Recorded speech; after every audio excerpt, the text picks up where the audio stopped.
Детский сад был в вашей жизни? Нет, не было. Детский сад я не посещала. Дети от 2 до 4 лет проходят за день до 3 километров. А дети... Даже не задумывался. Не думали, да? А дети 6-7 лет более 8 километров. Очень тяжело дети переживают развод родителей. Разводы. Очень. Это ребенок меняется просто на глазах. Моя семья – это моя поддержка. То есть все беды, радости мы делим все пополам.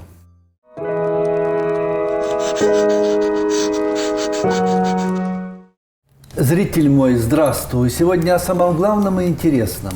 О человеческой жизни мы поговорим с воспитателем детского сада из города Уссурийска Татьяной Карасевой. Здравствуйте, Татьяна. Здравствуйте. У вас такое отчество редкое, Зинуровна. Откуда ваши корни? Вы знаете, я так и думала, что первый вопрос именно будет как такой. же без этого?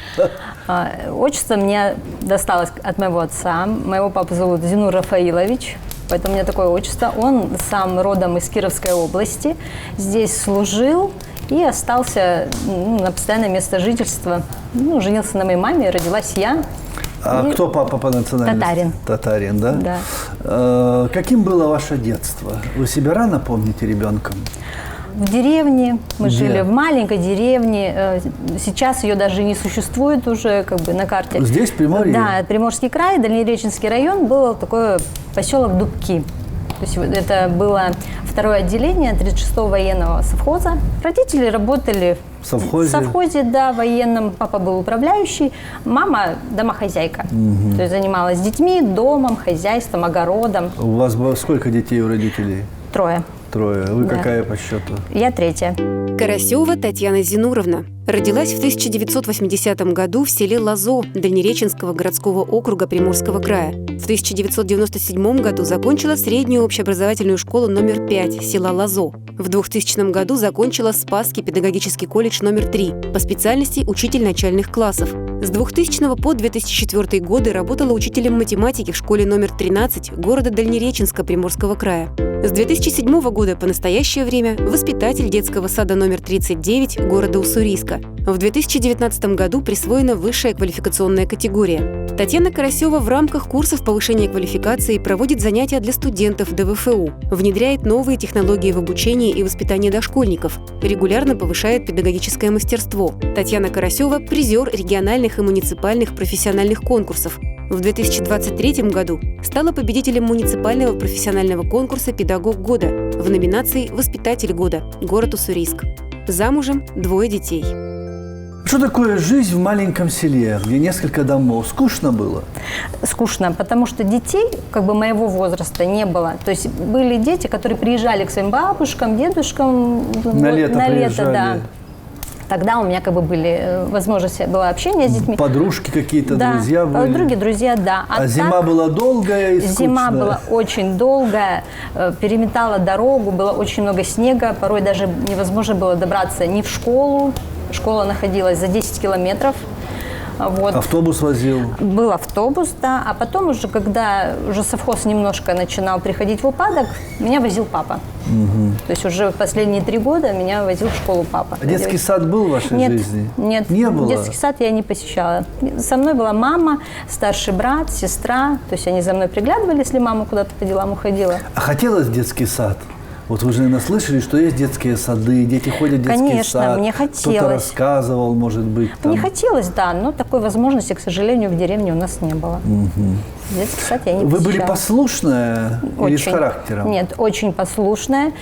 Когда с мамой начинаем разговаривать, когда появились уже мои дети, да, где-то они там хулиганили, что-то, какие-то были у них там шалости детские. Да.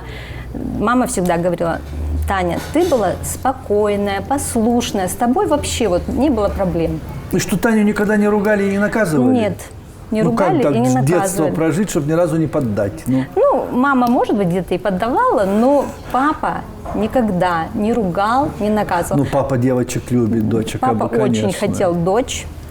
И когда уже, допустим, я даже была беременная, папа очень хотел внучку. Но у меня родился первый сын.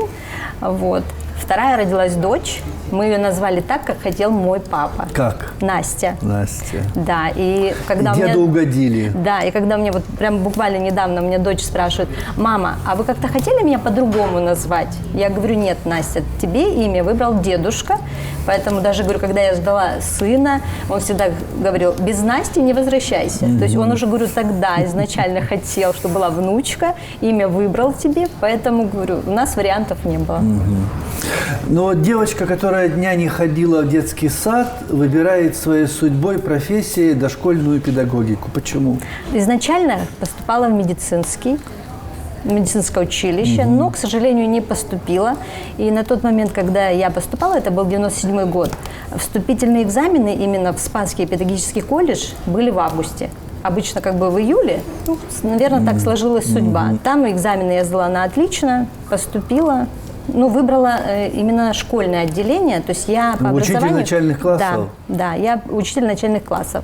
Жила в военном гарнизоне, работала в школе, но учителем математики, так как на тот момент учителя начальных классов не требовались, а в колледже была такая возможность получить специализацию. Можно было получить математика, русский, рисование в 5-9 классах. У меня была дополнительная специализация математика, и я преподавала математику. Муж военнослужащий, приходилось с ним переезжать из одного населенного пункта в другой. И когда уже родился ребенок, чтобы пойти, как его, устроить детский сад, мне нужно быть рядом с ним. И так получилось, что я устроилась на работу в наш детский сад. В Уссурийске? В Уссурийске. Какой детский сад у вас? 39-й детский сад. Пошли за ребенка, думали на время, наверное. Да, чтобы и ребенок как бы рядом был, и работать, и ребенок на глазах, что называется. То есть можно было как бы немножко его и контролировать, ну и сама, чтобы не сидела дома, работала. Вот. И вот с 2007 года я работаю в данном детском саду. Это уже получается почти 16 лет. Вот в декабре будет уже 16 лет, как я работаю в этом детском саду. А вам трудно было в детском саду начинать? Очень. Все-таки они же совсем маленькие, это совсем другие дети. Да, было очень тяжело. То есть я в первую неделю я похудела на 3 килограмма, я практически не спала, пока я вот вошла в этот ритм, пока поняла специфику работы именно воспитателем. Ну, а потом как-то уже все. Вы такая гиперответственная. Очень, очень гиперответственная. Да. Синдром отличника, что называется. Да. Это про вас. Это про меня. А ваши дети какая группа? Какой у меня возраст? сейчас, получается, вот с июля пришли новые дети, у нас старшая группа. Им сейчас 5 лет. Дети такого возраста, которые совсем еще чистые, бесхитростные, они как белые листы бумаги. Вот они тебя любят просто вот безусловной любовью, любят и все за то, что ты есть. Ну, есть дети, которые любят. Не сказать, что вот в таком возрасте они там без хитринки. Уже с хитринкой? С хитринкой, с характером. Уже личность? Да, да. То есть каждому индивидуально нужно подходить. То есть если кого-то нужно похвалить, и он воспрянет, да? И это крылья его даст. Да, то кого-то нужно и наругать. Что нельзя категорически по отношению к ребенку? Физическое наказание. Нельзя. Нет. Это делает детей жестокими, то есть отталкивает от тебя. И даже некоторых детей голос. То есть не надо строго. С добротой, с любовью. Пусть ты будешь это делать долго, доводить до него эту информацию, да, что так нельзя. Но он тебя поймет. Если ты будешь кричать, ребенок не слышит тебя. Не слышит. И протест будет еще хуже. Он будет делать назло. То есть он вроде тебя послушает, с тобой согласится, но все равно сделает так, как захочет. Пусть этот путь будет долгий, но он приведет к положительному результату. А видно по ребенку, вот у кого какой примерно характер? Да. Вы уже чувствуете их. Да. Вот этот будет таким, а этот то, вот видно. Видно, да. То есть дети рождаются тем, кем рождаются, или все-таки воспитание на первом месте стоит, или ребенок рождается человек именно тем? Я всегда говорю, что вот все, что заложено генетически, не перешибет никто. Да. Какое бы ни было воспитание, он где-то прислушается, он себя где-то сдержит, может быть. Но то, что заложено от природы, очень тяжело это все перестроить. То, что написано генетическим пером, никаким топором воспитания не исправить, что называется. Ну, я думаю, да. Кстати, дети меняются вот за ваши 16 лет в детском саду. Если меняются, то что приходит к ним, а что от них уходит? Вы знаете, дети, скорее всего, не меняются, меняются родители, я бы так сказала. То есть родители более становятся такие безразличными к судьбе, к своим детям. Вот это вот меняется. Дети нет, они как бывают где-то шалуны, послушные, идеальные, можно так сказать. Они обычные дети. Меняются родители. Они не переживают за своего ребенка, да, вот, допустим, если в детском саду проходит какой-то конкурс, та же выставка рисунков, да, мы предлагаем, уважаемые родители, предлагаем вам с ребенком нарисовать рисунок на выставку. Очень хочется, чтобы все в этом поучаствовали. Но участвуют всегда единицы, всегда одни и те же как бы родители. И ребенку очень тяжело, да, когда идет выставка. То есть, у Маши есть рисунок, да, а у тебя нет. Да. И вот родители как-то реагируют на это спокойно. Ну нет и нет. А ребенку это очень тяжело. То есть всегда хочется, чтобы родитель с ребенком в команде работал. Есть очень отзывчивые, добросовестные родители, которые как бы, всегда придут на помощь. Новые технологии приходят сегодня в дошкольную педагогику? Да. А что нового может быть? Казалось бы, песочницы, куклы, они всегда останутся, машинки. Видите, вот с развитием научно-технического прогресса приходят такие понятия, как гиподинамия, малоподвижный образ жизни. Психологи, педагоги очень много работают над этим вопросом на протяжении многих лет, изучают вопрос двигательной активности. Вот знали ли вы, что дети от 2 до 4 лет проходят за день до 3 километров? А дети... Даже не задумывался. Не думали, да? А дети 6-7 лет более 8 километров вот могут так проходить. Носятся уже у них. Да, и потребность именно в двигательной активности у детей, она индивидуальная. И я в своей работе использую такое пособие, называется оно Way-Toy. Это игровое пособие, напольное, используют для занятий в различных областях. У нас есть социально-коммуникативное развитие, художественно-эстетическое, физическое, познавательное, развитие речевое. И данные игры я использую в своей работе. Это технология здоровье-сберегающая. Основной девиз этой технологии – играю, двигаю, учусь.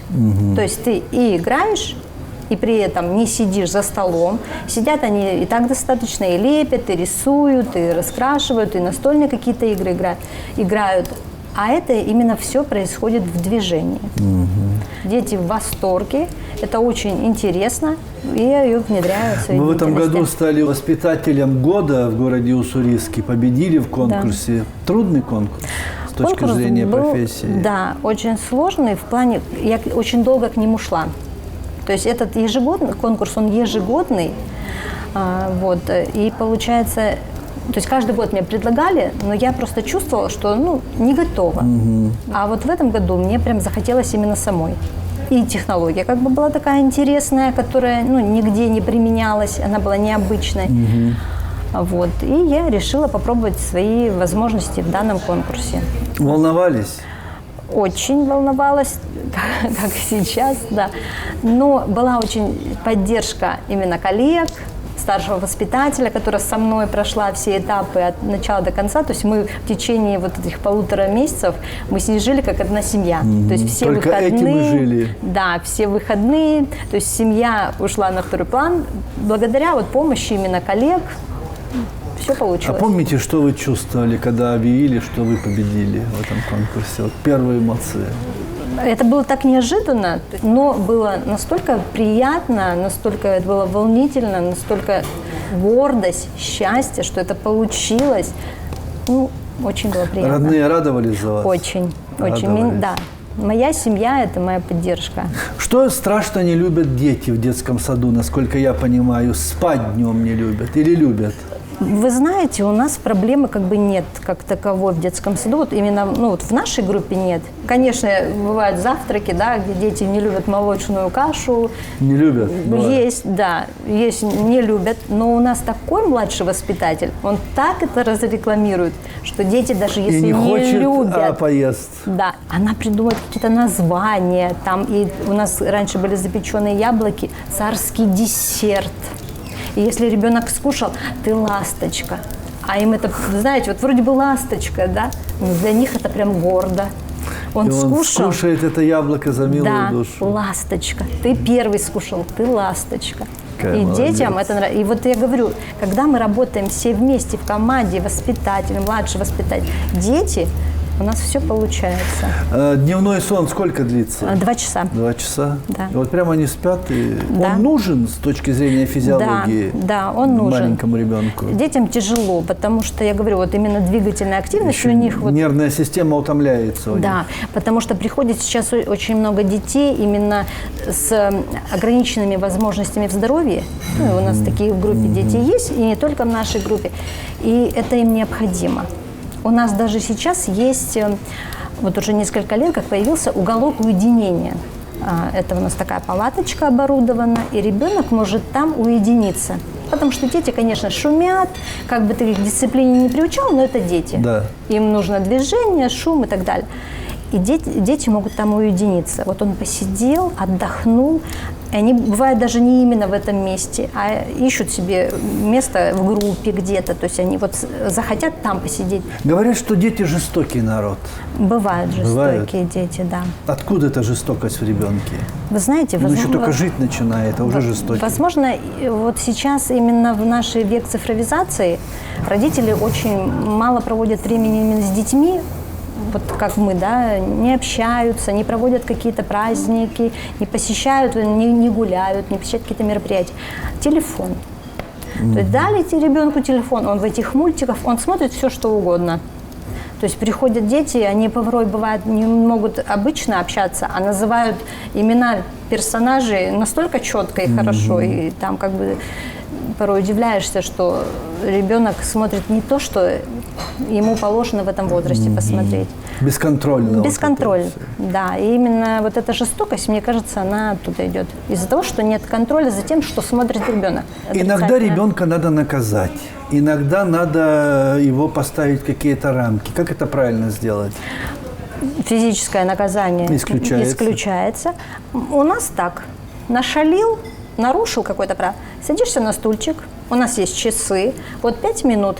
Ребенку 5 лет – 5 минут. Ребенку 4 года – 4 минутки. 3 годика – 3 минутки. 6, ну и так далее. То есть вот он смотрит на эти часики. Вот смотри, стрелочка там на 5, да, вот когда стрелочка дойдет до 6, тогда ты встанешь.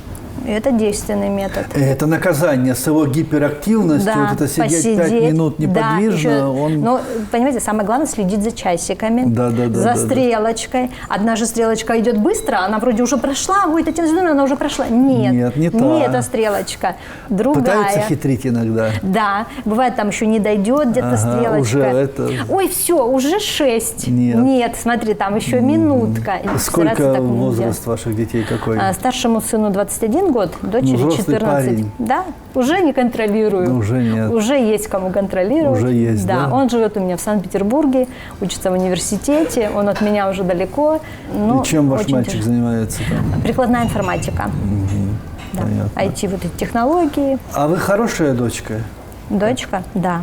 Да? Моя мама всегда меня благодарит за то, что я у нее есть. Вы внимательны, вы заботитесь о родителях. Да, то есть в любой момент, когда мне позвонит мама, уже люди в возрасте, здоровье, да. То есть я днем, ночью, в любой момент, мама всегда меня за это благодарит. Она всегда рассказывает про свою маму.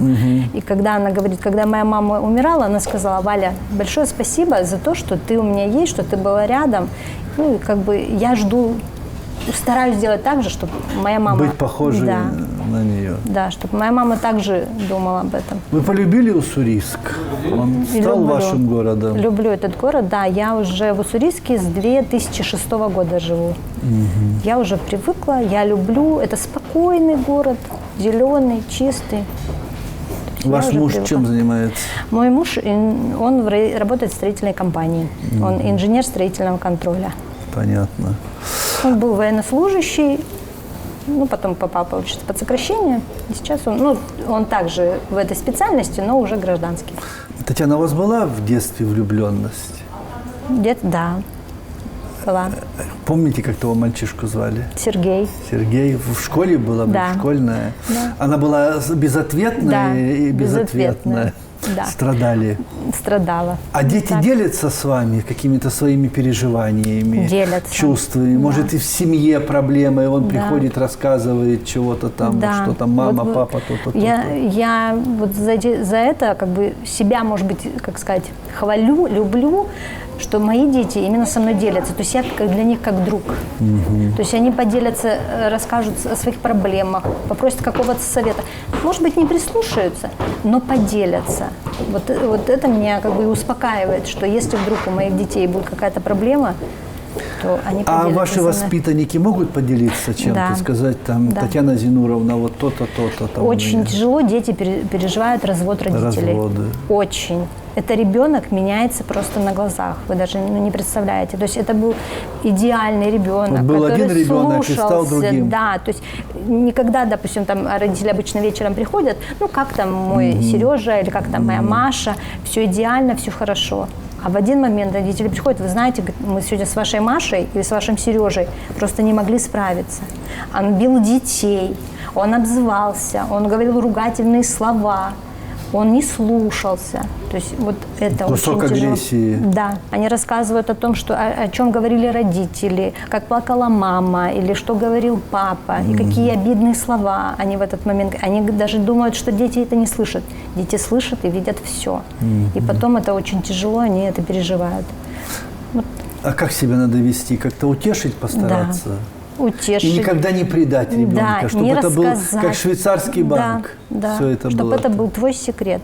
Твой и его. Твой и Только его, да. И вот он пришел с тобой, поделился, ты ему помог где-то словом. А может быть, ну не переживай, может быть, еще все наладится. Ну ты же любишь маму и папу, ну вот такая ситуация в семье произошла, как бы, ну постараться ребенку помочь принять эту ситуацию. Татьяна, ну не секрет, что у воспитателей, к сожалению, в нашем обществе не самая большая зарплата. Почему вы работаете? Ну, За что вы любите? Вот почему вы встаете утром и идете на работу? Не могу предать своих детей. Правда? Да, я вот просто люблю. Вот, ну, люблю, то есть как бы я стала профессией, да, не по призванию, как некоторые, да, люди там всю жизнь мечтали, Да, там, да, с да, детства.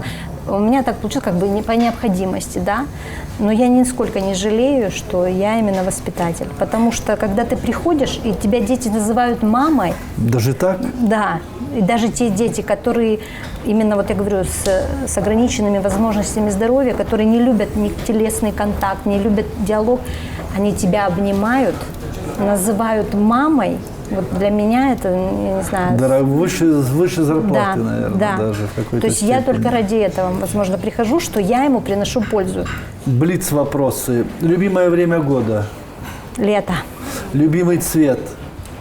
синий, Платье или брюки? платье, Шапка-невидимка или сапоги-скороходы? шапка-невидимка, Море или баня? море, Вы употребляете ненормативную лексику? бывает. Бывает. Но это бывает вне работы. Ну, это понятно. А легче, когда сказанул порой? Легче, но потом себя чувствуешь нехорошо, что можно было и Можно и не сдержаться, да, сказануть. можно было и не сказать. То есть можно... Рюмка водки или бокал вина? Вообще не употребляю. Бокал воды. Бокал воды. Хорошо. Последний вопрос. Чего вам хочется от этой единственной жизни? Чего хочется? Хотелось бы, конечно, вернуть все то, что от нас ушло, да, то есть наши близкие, наши родные. Но а мечта, чтобы были счастливы мои дети, чтобы было мирное небо над головой, чтобы никакие невзгоды не коснулись, чтобы все было хорошо, чтобы мои дети жили в мире, согласии, ну и также все люди на нашей планете, чтобы везде был мир. Вы счастливая по своим внутренним ощущениям? Я счастлива. Счастлива. Я счастлива и от профессии, и счастлива в семье. У меня замечательный муж, замечательные дети. Дорогого Да. стоит. Спасибо.